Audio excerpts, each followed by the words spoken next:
in their life. That's the refractor. Refractor telescopes are simple design. It's a tube with a lens pointed at it. The lens job is to gather and focus light at the eyepiece for the eyepiece to then pick it up and bring it to your eye.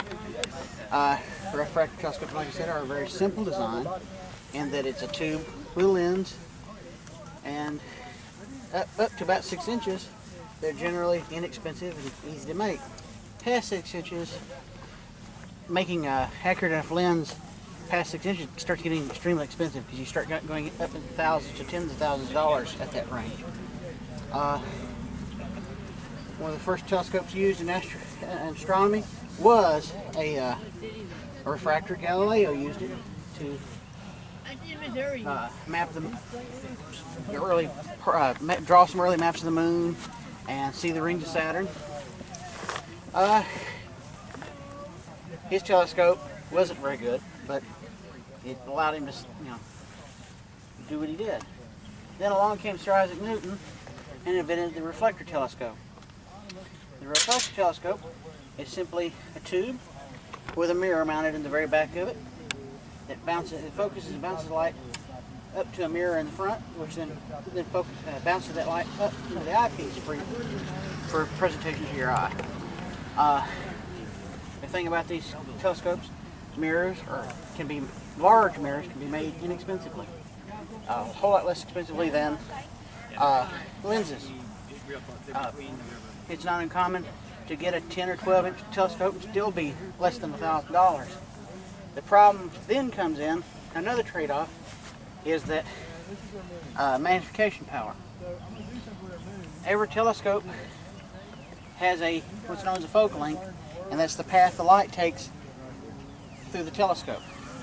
This one right here is a 700 millimeter light path. This is a 300 millimeter light path. This was 1500, and we'll get to why that telescope's so small and why it's got such a long light path. Now, the reason you need to know the length of the light path is simple, because to determine the magnification power of the telescope, you take the focal length, or the length of the light that comes out of the eyepiece, and you divide that into the focal length of the telescope. So if I was to put a 10 millimeter eyepiece into this telescope, it's got a 700 millimeter focal length. That'd be 70 times zoom, or 70 times magnification. Not zoom, zoom's a bad term. This one would be 30. This would be 150. Now, like I said, these telescopes get high power, they get long. So then they came out with this design, which is a catadioptric telescope, and it uses mirrors, and the specific one actually has a lens in front that makes it sort of a hybrid. But anyway, it uses a mirror in the back to reflect light up to the front of the telescope to another mirror, which then reflects it at the back. That gives you a long light path for high magnification in a small package. Since it uses mirrors, it's still less expensive than a refractor of equivalent size. It's a little more expensive than a reflector of equal size, but it's small, compact, and portable.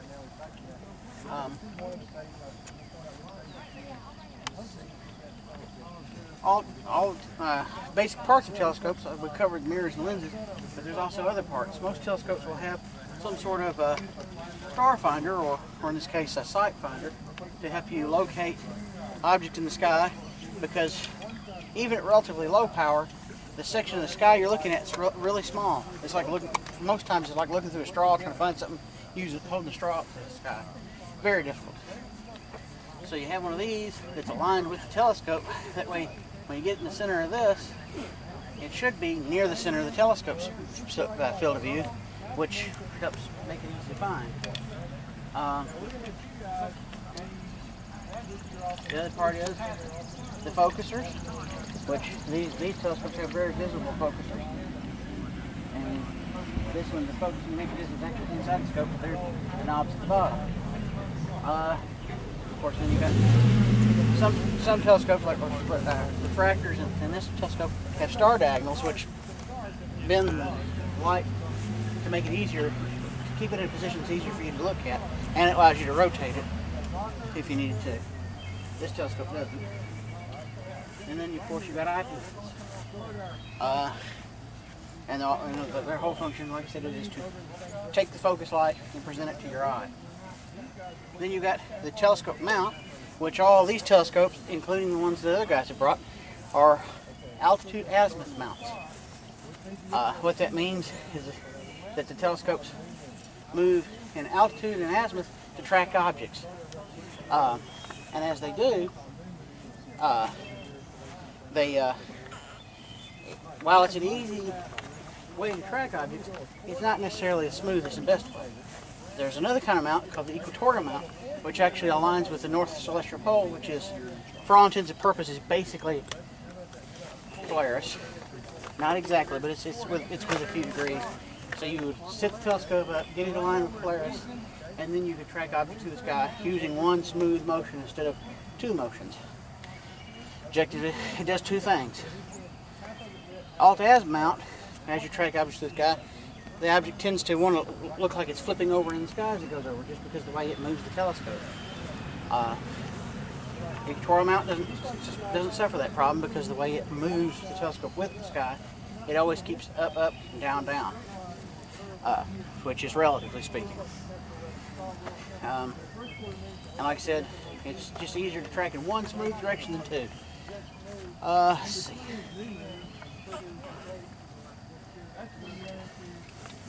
Now we'll talk a little bit of solar safety, or solar viewing safety.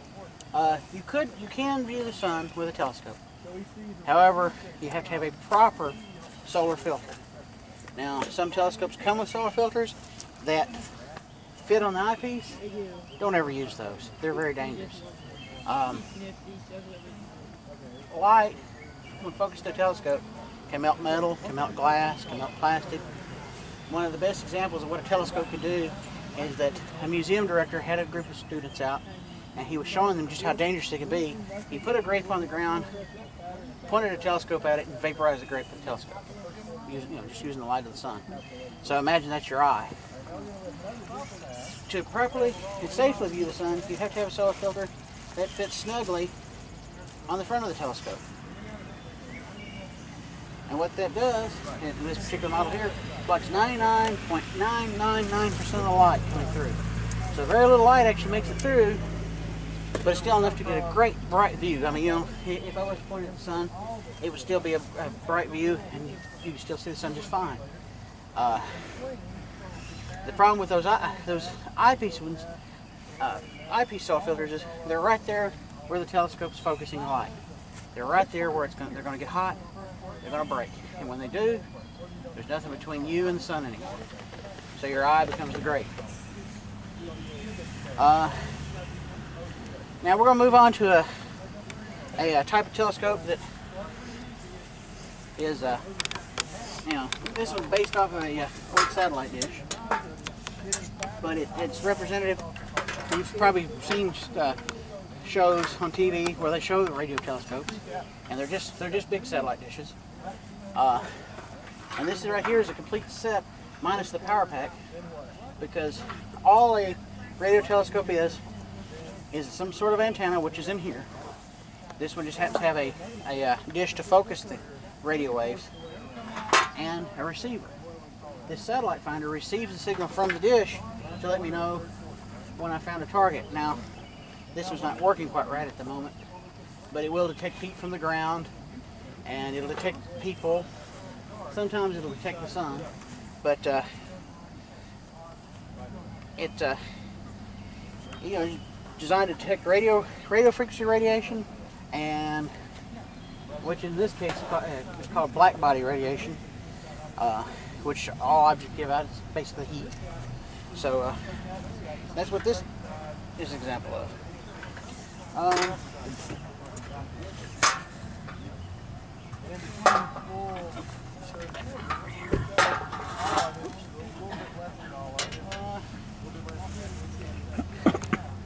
Care and storage. All telescopes should be stored in a dry, relatively constant environment. Lens cap should be replaced at the end of the viewing. And stored in some kind of case that keeps them safe. And that's pretty much the basics of the different types of telescopes. Anybody have any questions?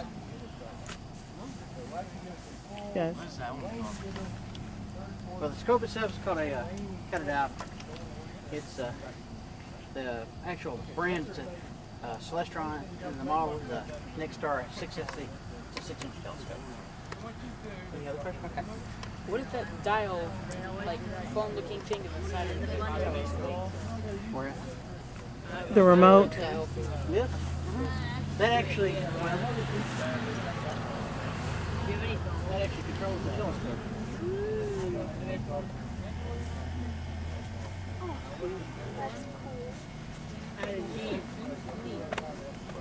If we could see it, it would be going to Mars right now.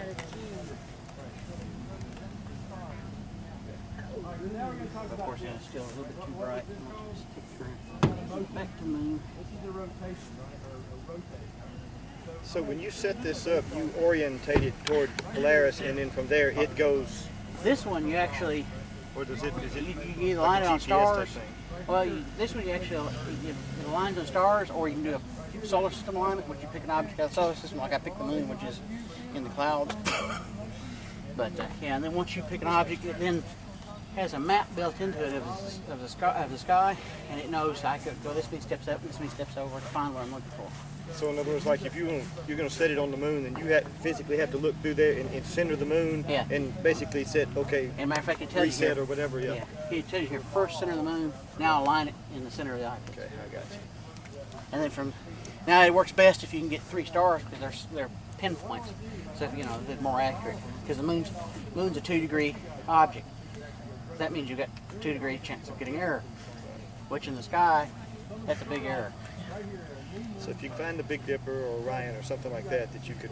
Get you a bright star in Right. it. Yeah, you're in good shape. Any other questions? Okay. Can we look for that? You just Try. pull everything back and then pick up the table and the telescope, push it over that way. You can try.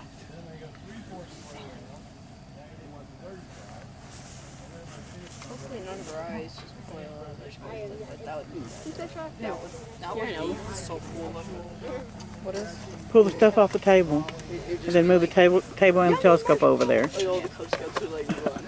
have on my computer at home. I have Bing as my home page, and for Bing, always every time you pull it up, it's a different photo. It's beautiful.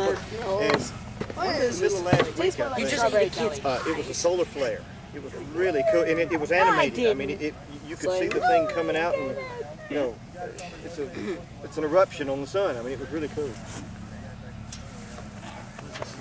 Like, we belong to Astronomy Club, and we have one of the solar scopes, and you can see the flares and stuff on it in the big spots. A lot of times, if they actually come off the sun and they're headed this direction, they cause a lot of radio frequency malfunctions and all kind of other weird stuff.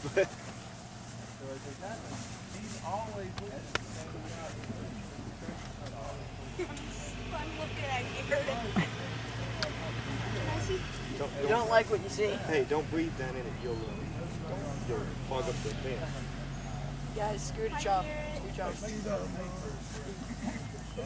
Whenever you do that, your face looks like a candle bar. Can y'all spread out from the scope, please? Guys, you need to pull back. Because that's an It expensive doesn't even have scope. an eyepiece in it. You can't see anything. Oh, no wonder. Trust me, there's nothing there to see. It doesn't have an What? eyepiece. It looks like the telescope extended all the way over here. See an eyeball. I see my eyeball. Or is it? What if it's your eyeball from another dimension? Where's the moon? Found it. Or is it? No, the sun is cheese. It's just on fire. Just be careful, guys, when you walk around. Don't let your foot snag one of the legs of the cop line. Yeah, but the sun is cheese on fire. Where's the moon cheese? Half eye. show Because donuts it's in outer space and many it's dollars. refrigerated at the same Refrigerated fire. That's a good brand. Usually he says it in Spanish. Hey, buddy, step back. All the giant microwave. Okay, everybody get in a line. Touch the Make one line. go ahead. Hey, buddy, step back between the telescope and the sun. Oh, we are so. Can I Chinese cut you? He's at the back of the line, so yes. Say it's a pretty wild day on the sun.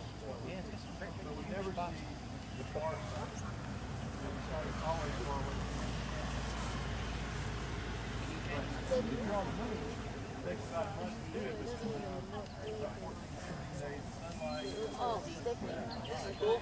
We're doing everything. Yeah. Parents told us not to do it. Don't look directly at the sun. Bad.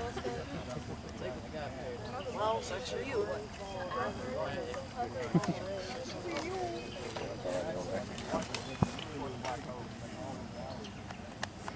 Stallman's right Hey down guys, that if you've seen it, let's move back over here. That way we kind of get back. Here's the paradox. You give me kind of a willy when I see you all around all this stuff.